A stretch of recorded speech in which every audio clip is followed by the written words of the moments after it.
Assalamualaikum warahmatullahi wabarakatuh. Yang terhormat Bapak Abdullah MAG selaku dosen mata kuliah logika dan seluruh teman-teman kelas D1 PSR yang saya sayangi dan saya banggakan. Di sini kami dari kelompok 8 ingin mempresentasikan hasil diskusi dari kelompok kami yang berjudul proposisi berdasarkan unsurnya, bentuknya, kuantitasnya, dan kualitasnya. Sebelum itu, izinkan saya untuk memperkenalkan anggota dari kelompok kami. Yang pertama, dengan saya sendiri, Sylvia Ramawati, dengan NIM 21504101113. Yang kedua, ada Safitri Harningsih dengan NIM 21504101120. Yang ketiga, ada Amalia Rosida Tunisa dengan NIM 21504101126. Di sini saya akan menjelaskan tentang pengertian proposisi.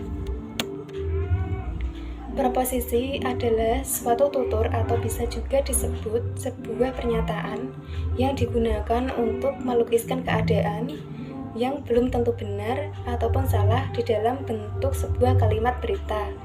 Ada juga yang mengartikan proposisi sebagai ekspresi verbal dari putusan yang berisi pengakuan atau pengingkaran suatu predikat terhadap suatu yang lain atau subjek yang dapat dinilai benar atau salah.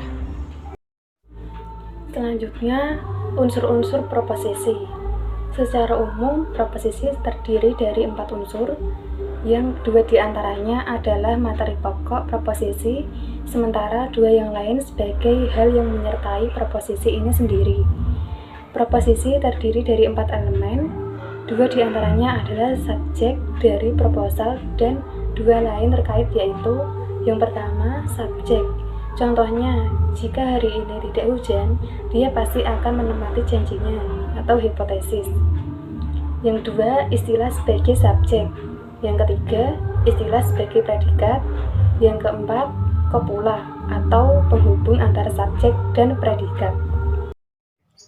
Bentuk-bentuk proposisi. Proposisi dibagi menjadi 3, yaitu proposisi kategorik, proposisi hipotetis, dan proposisi dinjungtif.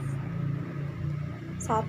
Proposisi kategorik. Proposisi kategorik adalah proposisi yang mengandung penjelasan tanpa adanya syarat seperti Hasan sedang sakit. Anak-anak yang tinggal di asrama adalah mahasiswa. Orang rajin akan mendapatkan yang lebih dari mereka harapkan. Proposisi kategorik yang paling sederhana terdiri dari 1 term subjek, 1 term predikat, 1 kopula, dan 1 kuantifier. 2. Proposisi hipotetis. Proposisi hipotetis yaitu proposisi yang sifat pengakuan suatu pengingkaran yang terkandung di dalamnya adalah dengan syarat. Proposisi hipotetis berdasarkan syarat yang di dalamnya dibagi menjadi proposisi kondisional, proposisi dinjungtif, proposisi konjungtif. 3. Proposisi dinjungtif. Seperti juga proposisi hipotetik. Proposisi dinjungtif pada hakikatnya juga terdiri dari 2 buah proposisi kategorik. Sebuah proposisi dinjungtif seperti proposisi jika tidak benar maka salah.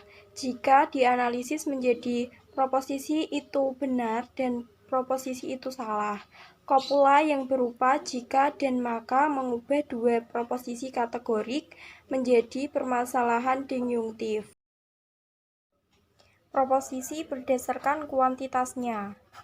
Proposisi umum atau universal adalah proposisi di mana predikat mendukung atau mengingkari semua subjek yang pada umumnya diawali dengan kata semua atau seluruh. Misalnya, semua mahasiswa harus mengerjakan tugas dari dosen. Semua warga negara Indonesia wajib memiliki KTP sebagai identitasnya. 2. Proposisi khusus atau spesifik adalah proposisi di mana pernyataan khusus mengiyakan yang sebagian subjek merupakan bagian dari predikat, yang pada umumnya diawali dengan kata sebagian dan beberapa. Misalnya, sebagian murid di SD adalah anak orang kaya. Sebagian kendaraan bermotor diparkir di halaman belakang. Selanjutnya ada proposisi berdasarkan kualitasnya. Setiap proposisi mengandung pengakuan atau pengingkaran sesuatu atau term predikat tentang sesuatu yang lain atau term subjek. Dengan demikian, menurut kualitasnya dapat membedakan proposisi atas proposisi afirmatif dan proposisi negatif, yaitu satu, proposisi positif atau afirmatif merupakan proposisi yang predikatnya membenarkan subjek. Misalnya, semua profesor adalah orang pintar, semua manusia adalah makhluk hidup. Kedua, ada proposisi negatif, merupakan proposisi yang predikatnya tidak mendukung atau membenarkan subjek. Misalnya, tidak satupun tumbuhan memiliki kaki. Semua aves bukanlah omnivora. Jadi kesimpulannya, proposisi merupakan kalimat logika yang mana pernyataan tentang hubungan antara dua atau beberapa yang dapat dinilai benar atau salah. Unsur-unsur yang terdapat dalam proposisi yaitu istilah sebagai subjek, istilah sebagai predikat dan kopula, atau penghubung antara subjek dengan predikat. Bentuk-bentuk proposisi dibagi menjadi proposisi kategorik, proposisi hipotesis, dan proposisi disjuntif. Jenis-jenis proposisi meliputi dari aspek kualitas dan kuantitasnya. Demikian presentasi dari kelompok kami. Apabila ada salah kata mohon dimaafkan. Wassalamualaikum warahmatullahi wabarakatuh.